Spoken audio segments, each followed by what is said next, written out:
গতকালকে মালয়েশিয়ার কুয়ালালামপুরের ওল্ড ক্ল্যাং রোডে ৭৮ জন ব্যক্তিকে গ্রেপ্তার করছে মালয়েশিয়ান ইমিগ্রেশন বিভাগ। এই ৭৮ জন ব্যক্তিকে গ্রেপ্তার করছে স্থানীয় লোকের অভিযোগের ভিত্তিতে। কথা কি বুঝতে পারছেন? মানে স্থানীয় লোক অভিযোগ জানাইছে, এই কারণে এই ৭৮ জন ব্যক্তিকে গ্রেপ্তার করছে। কিন্তু মজার বিষয়টা হচ্ছে কি জানেন? মজার বিষয়টা হচ্ছে যে এই ৭৮ জন ব্যক্তির ভিতরে একজন ব্যক্তিও কিন্তু আমাদের বাংলাদেশে নেই। অর্থাৎ আমাদের বাংলাদেশি মানে ব্যক্তিদের ভিতরে অবৈধ লোকের সংখ্যা কিন্তু এখন ধীরে ধীরে কমে আসতেছে। এই যে গত কয়েকদিন আগে মালয়েশিয়ান ইমিগ্রেশন বিভাগ একটা ঘোষণা দিছিল না, মানে স্থানীয় লোক অভিযোগ করছে যে তাদের এই সব জায়গায় কিন্তু মানে এই প্রবাসীরা দখল করে রাখতেছে। তখন তারা বলছে যে এখন বর্তমানে মালয়েশিয়াতে ৩০ লক্ষর উপরে হ্যাঁ প্রবাসী আছে, বৈধ অবস্থায় আছে। অর্থাৎ দেখা গেছে কি যদি ৫০ লক্ষ প্রবাসী থাকে তার ভিতরে ৩০ লক্ষই কিন্তু বৈধ আছে।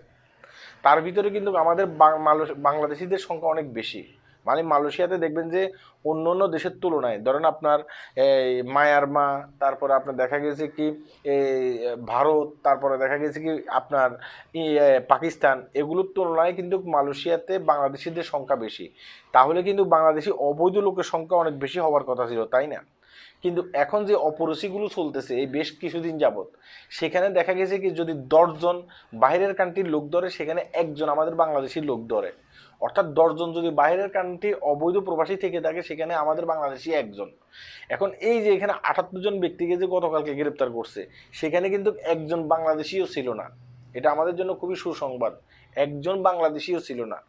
আপনারা যেখানে থাকেন না কেন আপনারা আপনাদের জায়গা থেকে একটু নিরাপদ থাকার চেষ্টা করবেন। হ্যাঁ, এখন কিন্তু মালয়েশিয়া কুয়ালালামপুর থেকে শুরু করে সব জায়গায় আবার প্রচুর অভিযান চালাইতেছে। হ্যাঁ, তো যা দুই একজন থাকেন হ্যাঁ একটু অবৈধ, তারা খুবই সাবধানে থাকার চেষ্টা করবেন। হ্যাঁ, কিন্তু যেখানেই এখন অভিযান চালাইতেছে দেখা যাইতেছে কি হয়তোবা বাংলাদেশি ২ থেকে ৩ জন গ্রেপ্তার হচ্ছে আর বাকি ১৫ থেকে ২০ জন অন্য অন্য কান্ট্রির নাগরিকেরা গ্রেপ্তার হচ্ছে।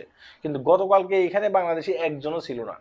তো সবাই ভালো থাকবেন, ভিডিওটি শেয়ার করবেন, এটা আমাদের জন্য খুবই সুসংবাদ একটা বিষয়। আল্লাহ হাফেজ।